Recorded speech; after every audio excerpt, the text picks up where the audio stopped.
एहतेशाम भाई आपके पास आऊंगा। सुबह ने राम मंदिर का एग्जाम्पल दिया कि कैसे 500 साल तक इंतजार किया गया। एक सोशल मीडिया की पोस्ट, मैं मानता हूं कि किसी भी धर्म के बारे में गलत टिप्पणी नहीं करनी चाहिए, लेकिन ऐसा क्यों है कि अल्लाह का इस्लाम तो बोलता है कि शांति और संवेदना बरतो, लेकिन मुल्ला का इस्लाम 24 में से 25 घंटे खतरे में ही रहता है हमेशा।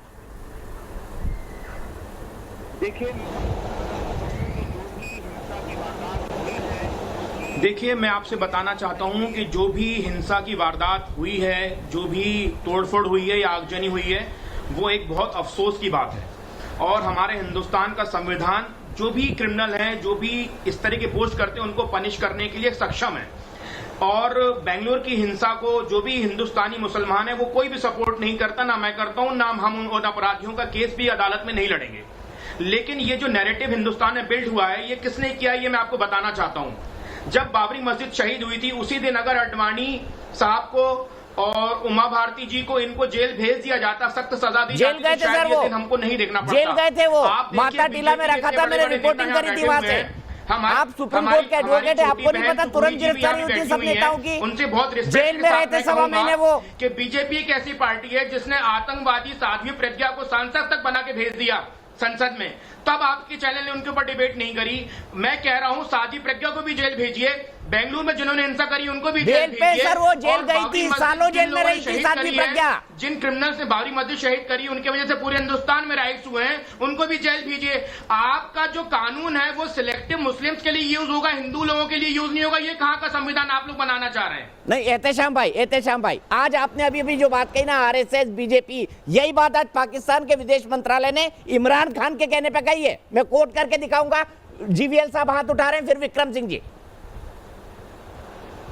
देखिए यही नैरेटिव जो अभी जो भाई साहब बोल रहे थे, आप कुछ न कुछ इसी सैकड़ों इस देश में आतंकवादी घटनाएं हुई, आप उन सबको समर्थन किया है। आप अपने आप को बड़े लॉयर कह रहे हैं, आपको मालूम नहीं है क्या किस प्रकार वो केस अभी भी चल रहा है?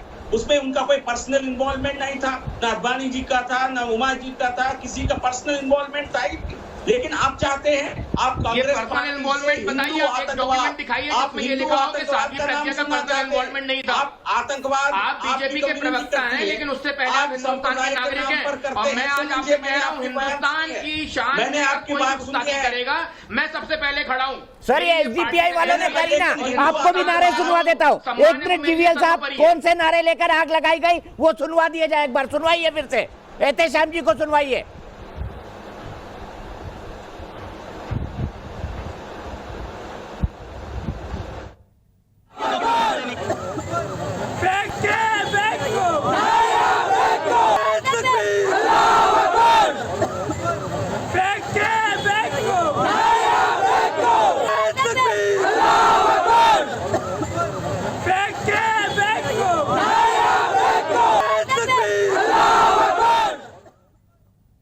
ये बताइए एहतेशाम जी, ये बड़ा प्रजातांत्रिक काम था। एक राजनीतिक पार्टी एसडीपीआई के एक नेता मोहम्मद पाशा वहां खड़े हुए थे और ये नारे लगवा रहे थे। अल्लाहू अकबर कह के कोई काम अगर क्राइम किया जा रहा है उसकी हम लोग मजम्मत करते हैं, इन सबको अरेस्ट किया जाना चाहिए। लेकिन मैं आपसे कह रहा हूं कि अडवाणी जी को क्यों नहीं हमारे लीडर अंदर खड़े थे गेट के अंदर। अरे भाई किया गया था एहतेशाम जी, जरा अपनी जानकारी तो करेक्ट कर लीजिए। अरेस्ट रहे थे वो 1.5 महीना, बेल पे छूटे हुए हैं। दंगाइयों का साथ देती है, तब आपके मुंह में दही जम जाता है। मेरे मुंह में कभी दही नहीं जमा, मेरे मुंह में कभी दही नहीं जमा एहतेशाम जी। मेरा ट्रैक रिकॉर्ड चेक कर लीजिएगा जीवीएल जी। या अल्लाह अकबर कह के दंगे भड़का जाए, इनको जेल भेजेंगे। आप कहिए, कर्नाटक स्टेट में येडियुरप्पा की हुकूमत नाकामी को छुपाने के लिए एसडीपीआई को बीच में प्रोजेक्ट कर रहा है। इन्हें बलि का बकरा सिर्फ एसडीपीआई मिला है। अच्छा, आप बलि के बकरे हैं? इनके जो कोविड-19 के बलि के बकरे तो वो ले गए जिनको आपने मारा। भारत की न्याय व्यवस्था बीजेपी सरकार के हाथ में है, और बीजेपी सरकार अगर इनकॉम्पिटेंट है तो सत्ता से हट जाए, किसी और को मौका दे के लॉ एंड ऑर्डर मेंटेन हो सके। जीवीएल साहब एक क्विक जवाब, विक्रम सिंह जी और सुनील भाई इंतजार कर रहे हैं। जीवीएल जी एक क्विक जवाब, मैं आ रहा हूं आपके पास। आपने मुंबई देखा, आपने मुजफ्फरनगर देखा, आपने मेरठ देखा। दीपक जी इनका वॉल्यूम कम करिए। इनकॉम्पिटेंसी बताइए देशवासियों को। हमने दिल्ली दंगा भी देखा और ताहिर हुसैन की छत भी देखी। हमने दिल्ली दंगा देखा और ताहिर हुसैन की छत भी देखी। और जो जय श्री राम बोल के दंगा करेगा उसके खिलाफ भी यही बोलूंगा मैं। जो जय श्री राम बोल के दंगा करेगा ना एहतेशाम भाई, उसके खिलाफ भी यही बोलूंगा। जीवीएल साहब क्विक कमेंट। जो आपने उनको अब देखिए दीपक जी, कितनी हंसी की बात है। ये कह रहे हैं ये जो राइट इन्होंने किया है, दंगे किए थे, उसके लिए कोई बहाना ढूंढ रहे। वो नहीं तो वो हमारी नाकामी है।